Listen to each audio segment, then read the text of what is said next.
Marcus Rodriguez worked at Henderson Security for 8 years. Everyone knew it because he made certain of that. He was 32, stood 6 feet high with wide shoulders and muscular arms from countless gym sessions. His uniform stayed crisp and clean, his badge gleamed, and his self-assurance never wavered. Marcus ran the security team at Pinnacle Corporate Tower without official title. The gleaming 40-story structure in downtown Seattle housed major Pacific Northwest corporations. Tuesday morning began normally. Marcus showed up 15 minutes ahead of schedule, picked up coffee from the ground floor cafe, and walked his usual route through the building. He memorized every hallway, knew each executive by sight, recognized the regular guests. The security staff respected him, and he loved that admiration. Marcus earned his standing as someone capable of managing any situation. Around 10 in the morning, Marcus chatted with his coworker Dave by the front desk when a young woman walked toward the security station. She appeared mid-20s, roughly 5'6", with shoulder-length brown hair tied in a basic ponytail. She dressed in dark jeans, a plain gray sweater, and casual sneakers. Nothing suggested danger, yet something about her movement grabbed Marcus's focus. The woman moved deliberately, but there was more. Her eyes swept the space constantly, noting every detail, every exit, every individual. Marcus recognized that awareness from police or military backgrounds. Yet this young woman seemed too youthful, too average to fit either category. She reached the front desk holding a manila folder. Marcus listened as she addressed Jennifer, the receptionist. "Good morning, my name is Sarah Mitchell. I'm here to see Mr. Harrison from Titan Defense Solutions on the 28th floor. Jennifer typed and frowned. "I don't see any appointment listed. Do you have proof?" Sarah stayed composed. "Yes, it should be registered. The meeting was arranged yesterday afternoon for 10:30. Marcus observed with increasing curiosity. Something felt wrong, though he couldn't identify what. The woman appeared genuine, but his gut warned him to stay alert. Jennifer called the 28th floor while Sarah waited calmly. After several minutes, Jennifer ended the call and shook her head. "Mr. Harrison's team says no appointments are scheduled with you today. Are you certain about the date?" Marcus noticed Sarah's jaw tighten slightly, the first emotion she displayed. There must be an error. "Could you try again?" That's when Marcus chose to step forward. He handled countless similar situations over the years. People claimed appointments that didn't exist, attempted to enter buildings where they weren't welcome, usually salespeople, sometimes individuals with questionable intentions. Either way, managing these moments professionally was his responsibility. "Excuse me," Marcus said, stepping closer with his most commanding voice. "I'm Marcus Rodriguez, head of security. Is something wrong?" Sarah turned toward him, and Marcus studied her eyes closely. They were striking green, but what surprised him was the complete absence of intimidation. Most people showed at least minor nervousness when confronted by building security. This woman just looked calculating. "No problem," Sarah said evenly. "Just resolving a scheduling confusion." Marcus nodded, though his doubts grew. "I see. What business brings you to Titan Defense Solution?" "That's between Mr. Harrison and me," Sarah answered politely yet firmly. Marcus disliked that response. Legitimate guests usually explained their purpose, especially when security asked. The evasiveness raised red flags. "Miss, you need to understand this is a protected building," Marcus said, his tone becoming serious. "We can't allow people to wander without proper confirmation. Now, if you lack a verified appointment, I understand your concerns." Sarah interrupted calmly. "But my business here is legitimate. Perhaps someone from Mr. Harrison's office could come down to confirm." Marcus felt frustration building. This woman remained far too calm. Most people would apologize, perhaps seem flustered, but she acted entitled to be here, like he was being unreasonable. "That's not our procedure," Marcus said, his voice rising. "You can't arrive without proper clearance and expect accommodation." Dave moved closer, sensing possible backup needs. Jennifer looked uncomfortable, clearly hoping for quick resolution. "Listen," Marcus continued. "I've done this work a long time. I recognize trouble instantly. Right now you're triggering every warning I have, so turn around and leave before this becomes serious." For the first time, Sarah's expression shifted. Just briefly, Marcus glimpsed something that made his stomach sink. Not fear or anger or embarrassment. The look of someone reassessing circumstances, calculating choices, preparing for response. Then her face returned to calm and she smiled politely. "I think we've had a misunderstanding. I'm not causing trouble." Marcus felt irritation surge at what seemed like condescension. This young woman addressed him like some inexperienced guard who didn't understand his role. He'd protected this building since before she likely finished college. "Listen, sweetheart," Marcus said, his voice dripping with patronizing authority. I think you're beyond your depth. This isn't some shopping center where you roam freely. This is a serious business environment with serious protection rules. The instant sweetheart left his mouth, Marcus saw Sarah's posture change, subtle, almost invisible. But suddenly she seemed more present, like she'd been holding back and now considered not doing so. I appreciate your diligence, Sarah said quietly, but I truly belong here. Marcus shook his head and grabbed his radio. He was finished with this conversation. Time to request backup and remove this woman before she disrupted their morning further. Marcus pressed his radio and spoke with practiced authority. This is Rodriguez at main reception. I need backup to escort an unauthorized person from the building. Static crackled momentarily. Within seconds, 2 more guards emerged from the elevator area. Tony Martinelli, a stocky Italian-American with 20 years experience, and James Kim, a newer guard who joined 6 months earlier. Both men respected Marcus and trusted his judgment completely. Sarah watched additional security arrive with an unreadable expression. She didn't seem nervous or angry. If anything, she looked disappointed, like she'd hoped for different resolution. Miss, I need you to come with us, Marcus said, gesturing toward the exit. We'll escort you out, and if you want legitimate appointment, you can call ahead like everyone else. That won't be necessary, Sarah said quietly, but she didn't move toward the exit. Marcus felt his patience snap. This woman was being deliberately difficult, and he wouldn't let some young person show him up before his team and the lobby full of witnesses. Noticing the disturbance. Look, I've been nice, but you're trespassing now, Marcus said, his voice rising. You can walk out yourself or we can assist you. Your choice. Sarah sighed softly and looked around the lobby. Her gaze lingered on security cameras, guard positions, exits. Marcus mistook her assessment for nervousness. Here's what happens next, Marcus continued, emboldened by what he thought was her uncertainty. You walk out that door immediately, and you don't return without proper authorization. If you give trouble, we'll have police here in 5 minutes to discuss trespassing charges. To emphasize his point, Marcus reached to take Sarah's arm, planning to guide her toward the exit, a move he'd made hundreds of times with difficult guests. Firm but not aggressive grip on the upper arm, just enough to show who controlled the situation. What happened next would replay in Marcus's mind for weeks. The moment his hand touched Sarah's arm, everything changed. In one smooth motion that seemed impossible, Sarah pivoted slightly, grabbed Marcus's wrist with her free hand, and applied pressure to a point that sent lightning pain up his arm. Simultaneously, she stepped inside his reach, and did something with her hip that sent Marcus stumbling backward, completely off balance. The entire movement took under 2 seconds. One moment, Marcus confidently reached for this ordinary-looking young woman. The next, he stumbled backward with his wrist throbbing and his mind struggling to process what happened. Tony and James immediately moved forward, but Sarah raised her free hand in a gesture that somehow conveyed both warning and restraint, without obvious threat. Gentlemen, please, Sarah said calmly, maintaining her grip on Marcus's wrist with just enough pressure to prevent movement. I really don't want this to escalate. Marcus's face burned with humiliation and anger. This slip of a woman just made him look amateur before his entire team and half the lobby. People stared, some with phones out, probably recording the embarrassing scene. Let go of me now, Marcus growled, trying to pull free and discovering he couldn't. Sarah's grip was steel, applied with surgical precision to a pressure point he didn't know existed. I will once you agree to let me explain properly, Sarah said. Her voice remained maddeningly calm and professional. Marcus saw Tony and James exchanging confused glances. They'd never seen their boss handled so easily, especially by someone who looked like she belonged in a college library rather than a martial arts competition. I said let go, Marcus shouted, using his free hand to break Sarah's grip. That turned out to be a mistake. Sarah's response was swift and economical. She released his wrist just long enough to redirect his incoming hand, stepped aside, and somehow used Marcus's own momentum against him. Before he understood what was happening, Marcus found himself face down on the polished marble floor with his arm twisted behind his back,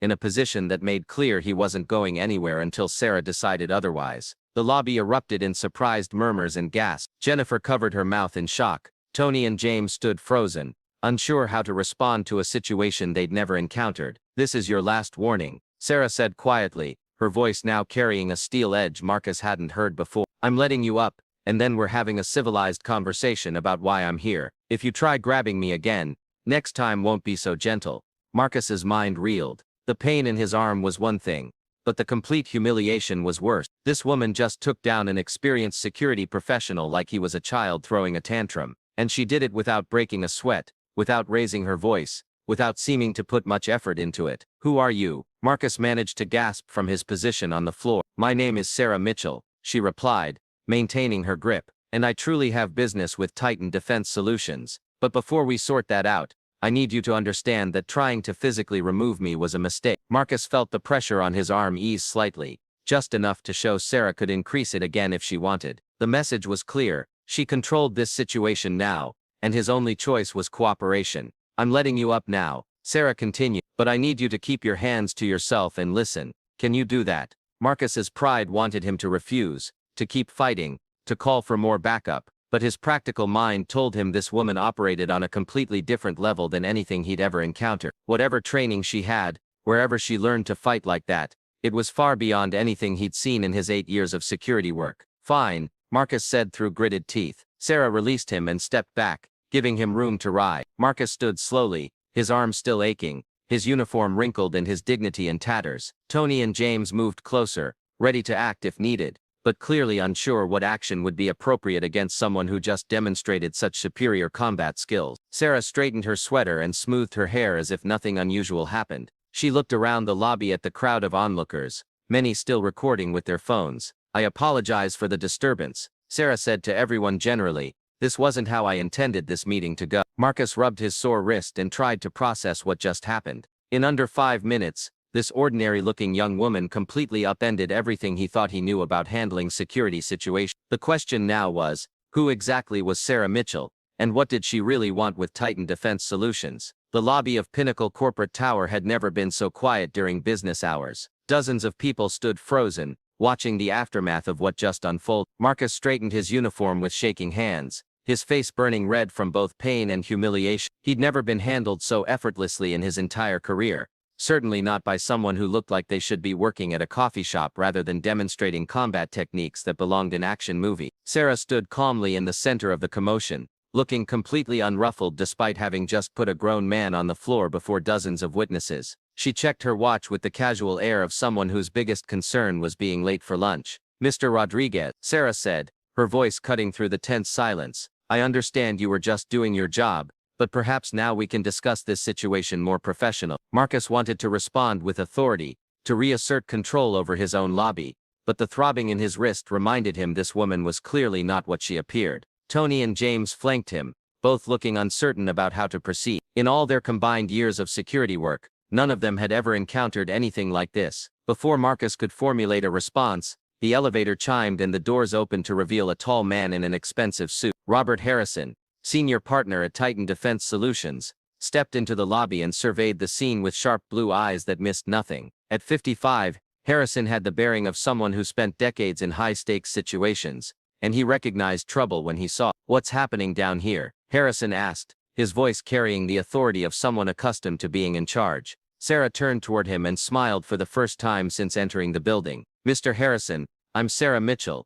I believe there was some confusion about our appointment." Harrison's eyes narrowed as he studied Sarah's face. After a long moment, recognition dawned in his expression, followed by what looked like surprise and perhaps a hint of concern. "Miss Mitchell," Harrison said slowly, "I wasn't expecting you until next week." Marcus felt his stomach drop. The appointment was real. This woman who just humiliated him before half the lobby actually had legitimate business in the building, but that raised even more questions. Who was she? And why did Harrison look like he'd just seen a ghost? There was a change in the timeline. Sarah replied, "I tried to call ahead, but your office said the appointment wasn't in the system." Harrison glanced around the lobby, taking in the crowd of onlookers, and the obvious tension in the air. "Perhaps we should discuss this upstairs. My office would be more private. That might be better." Sarah agreed, then looked back at Marcus. "Mr. Rodriguez, I hope you understand that none of this was personal. You were protecting your building, and I respect that." Marcus stared at her, still trying to process everything that happened.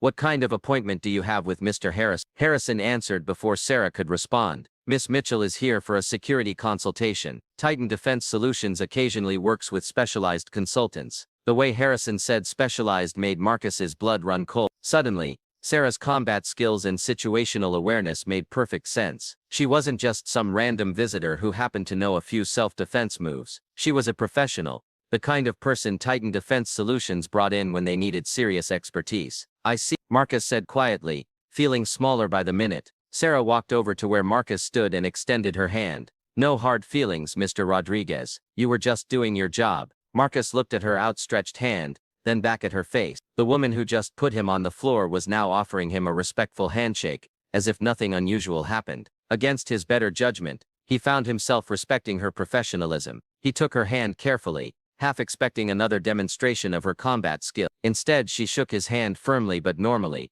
like any other business professional. "Who are you really?" Marcus asked quietly so only Sarah and Harrison could hear. Sarah exchanged a look with Harrison, who nodded almost imperceptibly. "I work in risk assessment," Sarah said simply. Sometimes that work requires particular skills. It was a non-answer that somehow told Marcus everything he needed to know. This woman was connected to the world of private security and defense contracting that operated in the shadows of normal corporate life. The kind of world where people learned to fight like she did, where situational awareness was a survival skill rather than a job requirement. Harrison gestured toward the elevator. "Shall we continue this conversation upstairs?" As Sarah walked toward the elevator, Marcus noticed something he'd missed before. Despite her casual clothing and unassuming appearance, she moved with the fluid grace of someone who was always ready for action. Her eyes continued scanning the environment, tracking exits and potential threats with automatic precision. Tony stepped closer to Marcus and spoke in a low voice. "Boss, what just happened here?" Marcus shook his head,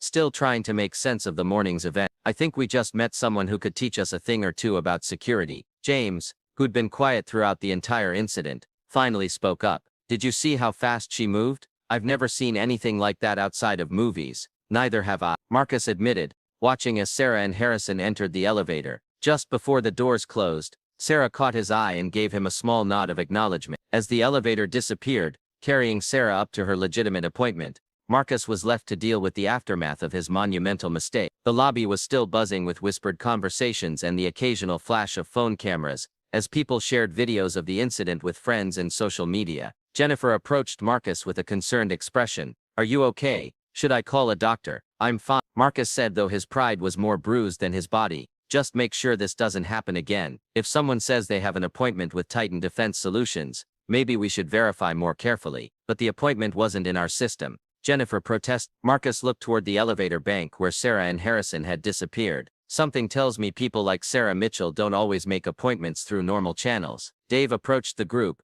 shaking his head in amazement. "Marcus, I've worked security 15 years, and I've never seen anyone move like that. Where do you think she learned to fight?" Marcus rubbed his still aching wrist and considered the question. Military training was the obvious answer, but Sarah's technique seemed more refined than standard military combat training. She moved with the precision of someone taught by experts, someone whose life had depended on those skills. "I don't know," Marcus said finally, "but I have a feeling we just learned there's a whole world of security professionals operating at a level we never imagined." As the crowd began to disperse and normal lobby activity resumed, Marcus found himself with more questions than answers. Who was Sarah Mitchell really? What kind of risk assessment required the ability to take down trained security personnel with such ease? And most importantly, what did her presence at Titan Defense Solutions mean for the supposedly routine corporate building he thought he knew so well? 28 floors above the lobby, Sarah Mitchell sat across from Robert Harrison in his corner office that offered a commanding view of Seattle's skyline. The office was decorated with the understated elegance of someone who'd achieved success without needing to advertise it. Military commendations in simple frames shared wall space with photos of Harrison shaking hands with politicians and foreign dignitaries, whose faces Sarah recognized from classified briefings. Harrison poured 2 cups of coffee from an expensive machine and handed one to Sarah. "I have to say that was quite an entrance you made downstairs." Sarah accepted the coffee and took a sip before responding. "It wasn't intentional. Your security guard seemed determined to escalate the situation. Marcus Rodriguez has been with the building 8 years, Harrison said, settling into his chair. "He's good at his job, but I suspect he's never encountered someone with your particular background.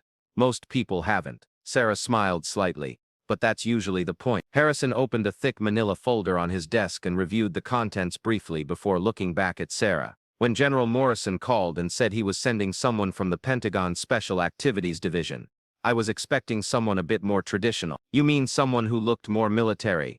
Sarah asked. "The whole point of special activities work is not looking like what people expect. A 26-year-old woman in jeans and sneakers can go places that a crew-cut soldier in uniform never could." "Fair enough," Harrison conceded. "Though I have to admit your reputation preceded you." Captain Sarah Mitchell, Alpha Team Leader for the 75th Special Operations Group, recipient of 2 silver stars and a bronze star with valor. Fluent in 7 languages, expert in urban warfare, counter-terrorism, and high-value target extraction. The file makes for impressive reading. Sarah set down her coffee cup and leaned back in her chair. That file is classified at the highest level. I'm curious how Titan Defense Solutions gained access. When the Department of Defense contracts with private security firms for sensitive operations, they provide enough background information to ensure we're working with qualified personnel, Harrison explained, though I'll admit your actual credentials exceed what we were told to expect. The conversation was interrupted by Harrison's secretary buzzing through on the intercom. Mr. Harrison, I have General Morrison on line 1. Harrison picked up the phone. General, good to hear from you. Yes, Captain Mitchell arrived safely, though there was a small incident with building security. No, nothing serious, just a misunderstanding. Yes, I'll make sure she has everything she needs. Sarah could hear the voice on the other end of the line, though not the specific word. The tone was unmistakably that of someone accustomed to command, someone whose requests were really orders delivered politely. Understood, General. We'll begin immediately. Harrison hung up and looked at Sarah with a more serious expression. The timeline has been moved up again. The threat assessment needs to be completed within 48 hours instead of next week.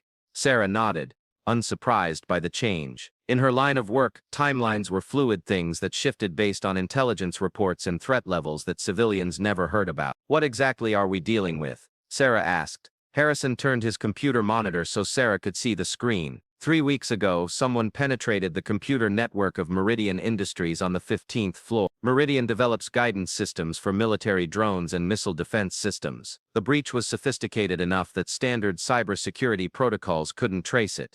Sarah studied the information on the screen. What makes this a special activities matter instead of a standard corporate security issue? The stolen data included classified specifications for next-generation targeting systems that aren't supposed to exist outside of Pentagon black projects. Harrison replied gravely, someone with serious resources and capabilities is interested in our most sensitive military technology.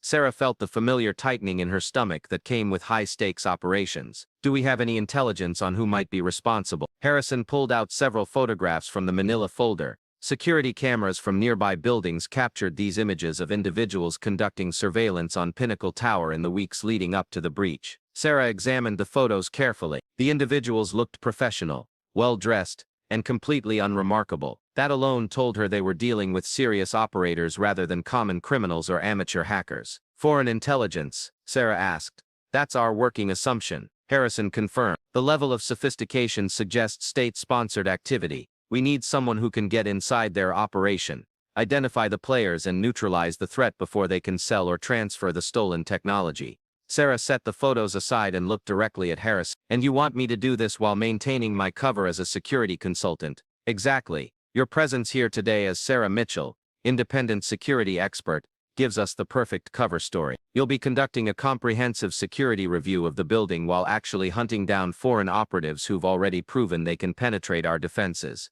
The scope of the mission was becoming clear. Sarah would be operating essentially alone in an urban environment against professionally trained adversaries who'd already demonstrated their capabilities. It was exactly the kind of complex high-stakes operation that Alpha Team specialized in. What resources will I have access to? Sarah asked. Harrison handed her a secure phone and a keycard. This phone connects you directly to a support team that officially doesn't exist. The keycard gives you access to every floor of this building at any time of day or night. Officially, you're conducting security assessment. Unofficially, you're hunting some of the most dangerous people in the world. Sarah pocketed both items and stood up. I'll need to start with a complete review of the security incident. Access logs, camera footage, personnel files for anyone with access to the affected systems. Already Harrison said, handing her a thick briefcase. Everything we have is in here. But Sarah, I need you to understand something. If these people realize they're being hunted, they won't hesitate to eliminate anyone they see as a threat. This isn't a training exercise. Sarah smiled, and for the first time Harrison saw a glimpse of the warrior beneath the unassuming exterior. Mr. Harrison, I've spent the last 8 years hunting people who make these corporate spies look like amateurs. The only difference is that this time I can't call in air support if things get complicated. As Sarah prepared to leave Harrison's office and begin her mission, neither of them realized that Marcus Rodriguez was still downstairs, his curiosity about the mysterious Sarah Mitchell growing by the hour. And they certainly didn't know that someone else in the building had taken a very keen interest in the woman who just demonstrated such unusual combat skills in the lobby. Hidden among the crowd of onlookers who witnessed Sarah's confrontation with building security, a well-dressed man with carefully neutral features had recorded the entire incident with a camera disguised as a smartphone. Within minutes of Sarah disappearing into the elevator, he was already transmitting the footage to contacts who would be very interested to learn that their corporate infiltration had just been complicated by the arrival of what appeared to be a highly trained operative. The game had just become much more dangerous for everyone involved. Marcus Rodriguez couldn't concentrate on his work for the rest of the day. Every time he tried to focus on routine security matters, his mind drifted back to those few seconds when Sarah Mitchell had put him on the floor with movements that seemed to defy physics. He found himself replaying the incident over and over, trying to understand how someone so small and unassuming could possess such devastating combat skills. By 6 in the evening, most office workers had gone home, leaving the building in its after-hours quiet. Marcus was making his final rounds when he noticed lights still on in the Titan Defense Solutions offices on the 28th floor. His curiosity about Sarah Mitchell had been eating at him all day, and he decided to take a chance. Marcus rode the elevator up to the 28th floor, using his master keycard to access the secured area. The offices were elegant and expensively furnished, with the kind of understated luxury that suggested serious money and serious client. He found Sarah in a conference room surrounded by stacks of documents, photographs, and computer printouts. She looked up as he entered, showing no surprise at his appearance.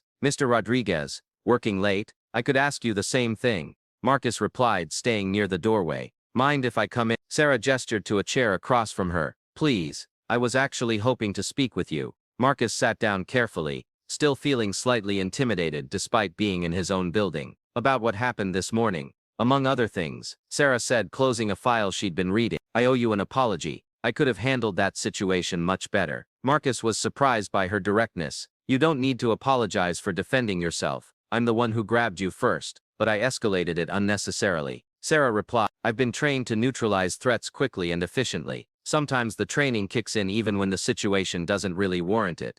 The casual way she mentioned being trained sent a chill down Marcus's spine. "What kind of training are we talking about here?" Sarah studied his face for a long moment, as if deciding how much to reveal. "Military special operations. I spent 8 years in some very dangerous places, doing things that most people never hear about on the news." Marcus felt pieces of the puzzle clicking into place. "That explains a lot. But why are you here? What kind of security consultation requires someone with your background?" Sarah leaned back in her chair and considered her answer carefully. "Mr. Rodriguez, how much do you know about the companies that rent space in this building?" "Enough to do my job," Marcus replied cautiously. "I know who the major tenants are, what kind of businesses they run. Standard building security stuff. Did you know that Meridian Industries on the 15th floor develops targeting systems for military drones?" Sarah asked. "Or that Cipher Technologies on the 32nd floor handles encrypted communications for defense contractors?" Marcus felt a cold realization creeping over him. "You're saying this building is some kind of target?"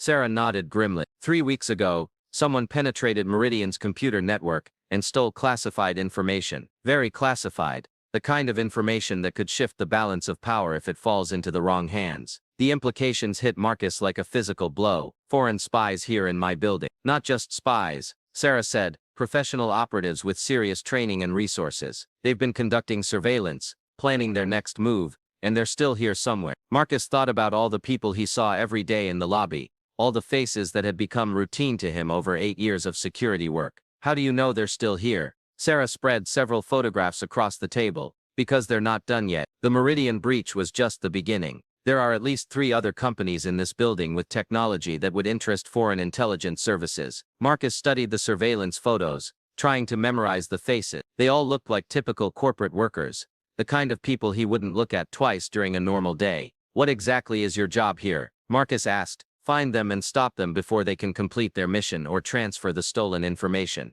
Sarah said simply. "The problem is they know this building better than I do. They've had weeks to study the layout, the security protocols, the daily routines." Marcus felt a surge of anger and professional pride. These people had been operating under his nose, treating his building like their personal playground. "What can I do to help?" Sarah looked surprised. "You want to help? This is my building," Marcus said firmly. "I've been protecting it for 8 years. If someone is using it to steal military secrets, then they've made it personal." Sarah studied his face, and Marcus got the impression she was evaluating him in ways he couldn't understand. It would be dangerous. These people won't hesitate to kill anyone who gets in their way. I understand the risks, Marcus replied, though he suspected he really didn't. But you said yourself, they know this building better than you do. I know every inch of this place, every maintenance tunnel, every security camera blind spot. You need someone on the inside. Sarah was quiet for a long moment, apparently weighing the pros and cons of involving a civilian in what was clearly a military operation. If we do this,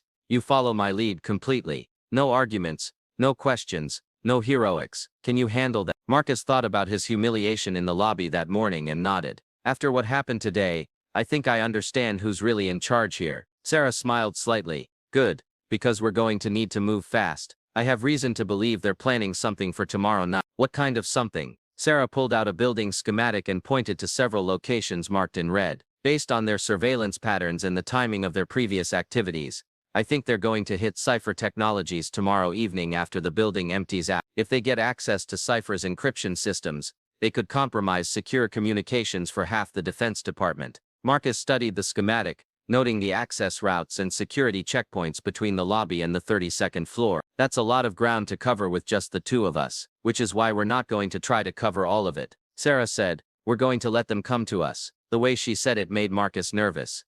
What do you mean? Sarah stood up and walked to the window, looking out at the Seattle skyline. We're going to set a trap, Mr. Rodriguez, and you and I are going to be the bait. Marcus joined her at the window, following her gaze across the city lights. Somewhere out there, professional operatives were planning an operation that could compromise national security. Tomorrow night, in his building, there would be a confrontation that would determine whether classified military technology ended up in the hands of foreign powers. Sarah, Marcus said quietly, this morning, you took me down like I was a child. If these people are as dangerous as you say they are, they are. Sarah confirmed, but they're expecting to deal with corporate security guards and office building protocols. They're not expecting to run into someone who spent 8 years hunting terrorists in Afghanistan and Iraq. Marcus looked at the reflection of Sarah in the window glass. In the dim light of the conference room, with her casual clothes and unassuming appearance, she still looked like someone who belonged in a coffee shop rather than a battlefield. But now he knew better. What's the plan? Marcus asked. Sarah turned away from the window and began gathering her files. First, we need to identify which of these faces belongs to someone who currently has access to the building. Then we need to figure out exactly how they're planning to get to the 32nd floor without triggering any alarm. And then, Sarah's expression grew cold in a way that reminded Marcus that underneath her professional exterior was someone who'd been trained to kill. Then we stopped them permanently. The next evening arrived gray and rainy, typical Seattle weather that would provide perfect cover for anyone wanting to move through the city unnoticed. Marcus had spent the day reviewing security footage and cross-referencing employee badge access records with the surveillance photos Sarah had shown him. What they discovered made his blood run cold. One of the faces from the photos belonged to David Chen, who'd been working as a systems analyst for Meridian Industries for 6 months. Another belonged to Elena Vasquez, a cleaning crew supervisor who had access to every floor in the building during off hours. The third face was the most disturbing. Michael Torres, who worked for building maintenance and had master access to all mechanical systems including elevators, fire suppression and emergency lighting. They've been planning this for months, Sarah said as they reviewed the evidence in the security office after hours, placing operatives in positions that would give them complete access to the building's infrastructure. Marcus stared at the employee photos on his computer screen. I've talked to these people dozens of times. Chen always seemed quiet but competent. Vasquez has been nothing but professional. And Torres, he's been here almost as long as I have. That's what makes them dangerous, Sarah replied, checking her equipment one final time. They're not outsiders trying to break in. They're already inside, and they've spent months learning our routines and vulnerabilities. Sarah had changed into dark tactical clothing that made her look more like the special operations soldier she really was. She wore a tactical vest with equipment pouches, combat boots and had weapons concealed in various locations on her body. The transformation from unassuming consultant to lethal operative was startling. Are you sure about the timing? Marcus asked, trying to keep the nervousness out of his voice. Sarah nodded. The pattern is clear. They'll wait until the building empties out around 8, then use the cleaning crew schedule as cover to move to the 32nd floor. Elena's supervisor access will get them past the card readers, and Michael's maintenance credentials will let them bypass the security systems. Marcus looked at the tactical earpiece Sarah had given him, still not quite believing he was about to become part of a counterintelligence operation. What if you're wrong about their target? Then we'll have spent an evening hiding in supply closets for nothing, Sarah replied. But I'm not wrong. Cipher Technologies has the most valuable information in the building, and it's the logical next target after Meridian. At exactly 7:30, Marcus watched the last office workers leave the building through the lobby security cameras. The skeleton crew of evening security guards took their positions, unaware that 3 foreign operatives were already in the building preparing to steal classified military technology. Sarah's voice came through Marcus's earpiece from her position on the 30th floor. I have movement in the stairwell, 2 figures heading up from the 28th floor. Marcus monitored the elevator controls from the security office in the basement. Elevator 2 is moving up from the ground floor without being called. Someone's using maintenance over. That's our 3rd player, Sarah confirmed. Michael's using his access to control the elevators remotely. Stay in position and let them get to the 32nd floor. We don't want to spook them before they're committed. Marcus watched the building's security systems on his monitors, seeing the subtle signs of professional infiltration. Door access logs showed Elena's supervisor card being used to bypass locks on floors she had no legitimate reason to access. Camera feeds flickered briefly as someone with technical knowledge temporarily disrupted the surveillance system in key areas. They're good, Marcus muttered into his microphone. Yes, they are, Sarah replied, but they're not expecting us. Through the security cameras, Marcus caught brief glimpses of the operatives moving through the building. They moved with practiced efficiency, using blind spots in the camera coverage and timing their movements to avoid detection by the regular security patrol. Sarah, they're at the 32nd floor now, Marcus reported. All 3 are together and they're working on the Cipher Technologies office entrance. Time to move, Sarah said. Remember, these people are trained killers. Stay behind me and do exactly what I tell you. Marcus left the security office and took the elevator up to the 31st floor, his heart pounding with adrenaline and fear. He'd never been in a situation like this, and he was acutely aware that the woman he was backing up had skills and experience far beyond his own. Sarah met him in the stairwell between the 31st and 32nd floors. In the dim emergency lighting, she looked like something out of a military thriller. All business and controlled lethality. They're inside the Cipher offices, Sarah whispered. I can hear them working on the server room locks. Marcus could hear muffled voices and electronic beeping from above. What's the plan? We go in fast and hard, Sarah replied, checking her weapon one final time. I'll take point. You watch our back and call for police backup once the shooting starts. The casual way she mentioned shooting made Marcus's stomach clench. You really think it's going to come to that?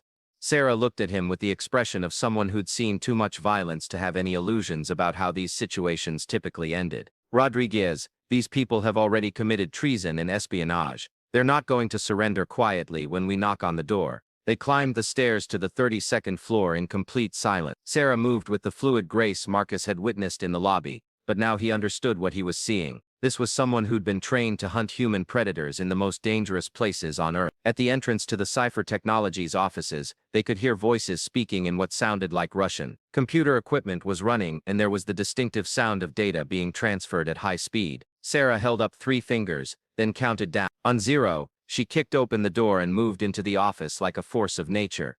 What happened next unfolded with the chaotic intensity of a firefight. The 3 operatives were clustered around a bank of servers, downloading encrypted files onto portable drive. They reacted to Sarah's entrance with professional speed, drawing weapons and diving for cover behind office furniture. The first shots came from Elena, who'd positioned herself near the office's rear exit. Marcus heard the sharp crack of gunfire and threw himself behind a desk as bullets shattered computer monitors and punched holes in the wall above his head. Sarah moved through the chaos with deadly precision, using cover effectively, while returning accurate fire. Marcus could hear her controlled breathing and calm voice as she called out target positions and directions. 2 behind the server rack, 1 moving toward the back exit. Sarah reported through the earpiece. Marcus, can you see the rear exit from your position? Marcus raised his head carefully and spotted Michael Torres, trying to slip out through the emergency exit with a briefcase full of stolen data. I see him. Back exit, heading for the stairs. Take him down, Sarah ordered. Marcus had never shot another human being in his life, but as he watched Torres trying to escape with classified information that could compromise national security, his training and instincts took over. He drew his service weapon and fired 3 careful shots, dropping Torres before he could reach the stairwell. The firefight lasted less than 3 minutes, but it felt like hours. When the last shot was fired and the office fell silent except for the ringing in Marcus's ears, all 3 operatives were down and the stolen data was secure. Sarah moved through the office methodically, checking each operative and securing their weapons. Police and federal agents will be here in 5 minutes, she said into her secure phone. Scene is secure, 3 targets neutralized. No civilian casualty. Marcus sat on the floor behind his desk, trying to process what had just happened. He'd just participated in a gunfight with foreign spies in his own building. The ordinary corporate environment he'd protected for 8 years had turned into a battlefield in a matter of minutes. Sarah knelt beside him and checked him for injuries. "Are you hit?" "I don't think so," Marcus replied, though his hands were shaking so badly he wasn't entirely sure. "You did good," Sarah said, and Marcus could tell she meant it. "You stayed calm under fire and made a clean shot when it counted." Not many civilians could have handled themselves that well. As sirens approached the building and emergency lights began flashing in the windows, Marcus realized that his quiet career in corporate security had just taken a turn he never could have imagined. And the woman who'd humiliated him in the lobby just 24 hours ago had trusted him with her life in the most dangerous situation he'd ever faced. 3 weeks later, Marcus Rodriguez stood in the same lobby where his encounter with Sarah Mitchell had begun. But everything felt different now. The polished marble floors and corporate elegance remained the same. But Marcus could no longer look at the space without remembering the moment when his understanding of the world had been permanently altered. The media had reported the incident as a foiled corporate espionage attempt with minimal details released to the public. Most people assumed it was industrial espionage gone wrong, with no idea that classified military technology had been at stake, or that foreign intelligence operatives had been operating in downtown Seattle for months. Marcus had spent the last 3 weeks being debriefed by federal agents, signing documents that classified everything he'd seen and done, and trying to return to something resembling normal life. The hardest part wasn't dealing with the bureaucracy or even processing the trauma of the fire. The hardest part was pretending that nothing significant had happened when everything had changed. "Mr. Rodriguez," Marcus turned to see Robert Harrison approaching the security desk, looking as polished and professional as always. Over the past weeks, Harrison had become a frequent visitor to the lobby, checking on Marcus and ensuring that the building's security protocols had been updated to prevent future infiltrations. "Mr. Harrison," Marcus replied, straightening his posture automatically. His relationship with the Titan Defense Solutions executive had evolved considerably since the night of the firefight. "How can I help you?" "I have something for you," Harrison said, handing Marcus an envelope with the Department of Defense seal. "This came through official channels this morning." Marcus opened the envelope carefully and found a letter on Pentagon letterhead. As he read, his eyes widened with surprise. The letter was a formal commendation for exceptional service in support of national security operations, signed by officials whose names Marcus recognized from news reports. "They can't give you a medal," Harrison explained quietly. "The operation is classified, but there are people in Washington who know what you did, and they wanted you to know that your actions prevented classified technology from falling into the wrong hand." Marcus folded the letter carefully and put it back in the envelope. It was gratifying to receive official recognition, even if he could never show it to anyone or tell the story publicly. "There's something else," Harrison continued. "We've been authorized to offer you a position with Titan Defense Solutions. Your performance during the operation demonstrated exactly the kind of judgment and courage we look for in our security personnel." The offer wasn't entirely unexpected. Marcus had proven himself capable of operating under extreme pressure, and his knowledge of the building's security systems would be valuable to any company operating there. But accepting would mean leaving the world of corporate security for something much more complex and dangerous. "What kind of work would I be doing?" Marcus asked. "Building security, but at a much higher level," Harrison replied. "Protecting facilities that handle sensitive government contracts. The pay would be significantly better than your current position, and the work would be more interesting." Before Marcus could respond, the lobby doors opened and a familiar figure entered. Sarah Mitchell walked across the polished floor, wearing the same casual clothes and unassuming appearance that had fooled Marcus so completely 3 weeks ago. But now he saw her different. He noticed the way her eyes automatically swept the room for threats, the controlled grace of her movement, the subtle signs of someone who carried herself with the confidence of a professional warrior. "Sarah," Harrison said as she approached. "Right on time." Sarah nodded to Harrison, then looked at Marcus with a slight smile. "Mr. Rodriguez, I heard about the job offer. Are you going to take it?" Marcus studied her face, looking for some hint of what she thought he should do. "I'm still considering it. It's a big change from what I'm used to." "Change can be good," Sarah said, "especially when you've proven you can handle more than you thought possible." There was something in her tone that suggested this wasn't entirely a casual conversation. Marcus had learned to pay attention to subtle cues, and he sensed that both Sarah and Harrison were here for a specific purpose. "Is there another operation?" Marcus asked quietly. Sarah and Harrison exchanged a look before Sarah answered. We've identified another potential security threat, but it's in a different city, at a different kind of facility. We could use someone with your skills and your ability to blend into corporate environments. Marcus felt a familiar surge of adrenaline at the prospect of another mission. The past 3 weeks had been difficult, but they'd also shown him capabilities he never knew he possessed. The idea of returning to routine corporate security work suddenly seemed limiting after experiencing the intensity of real operational work. What kind of facility? Marcus asked. A research university with defense contracts. Harrison replied. Similar situation to what we dealt with here, but potentially more complex. We need someone who can establish themselves as legitimate campus security while actually hunting for foreign operatives. Marcus looked around the lobby that had been his professional home for 8 years. It was a good job with decent pay and reasonable challenges, but it was also predictable in a way that no longer appealed to him after seeing what else was possible. When would this start? Marcus asked. 2 weeks, Sarah said. That would give you time to wrap up things here and get additional training for the new assignment.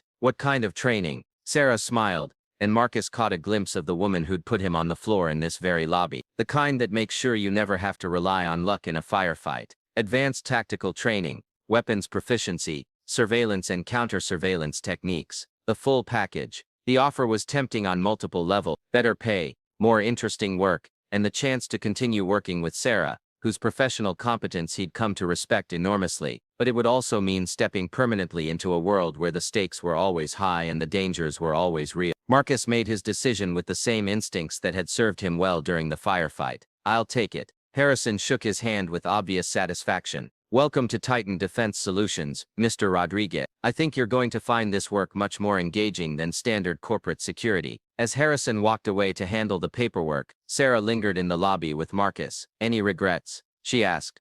Marcus looked around the familiar space one last time, then back at Sarah. 3 weeks ago, I thought I had you figured out completely. Young woman, probably inexperienced, definitely over her head. I was so confident in my assessment that I was willing to physically remove you from the building. And now? Sarah asked, with amusement. Now I know that first impressions can be dangerously misleading. Marcus replied, and that there's a whole world of security work I knew nothing about. If working with you means I keep learning things that challenge my assumptions, then no, I don't have any regrets. Sarah nodded approvingly. Good answer, because where we're going next, the stakes are even higher, and the people we'll be dealing with are even more dangerous than the ones we faced here. As they walked out of Pinnacle Corporate Tower together, Marcus realized that his attempt to show off by grabbing what he thought was an inexperienced rookie had led to the most significant career change of his life. He'd learned the hard way never to judge people by their appearance, and in the process, he discovered capabilities within himself that he never knew existed. The ordinary world of corporate security was behind him now. Ahead lay a future of classified operations,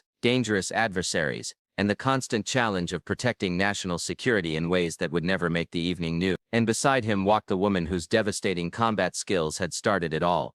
Someone who'd proven that the most dangerous people often came in the most unassuming packages. Marcus smiled as they disappeared into the Seattle evening, ready for whatever challenges their new partnership might bring.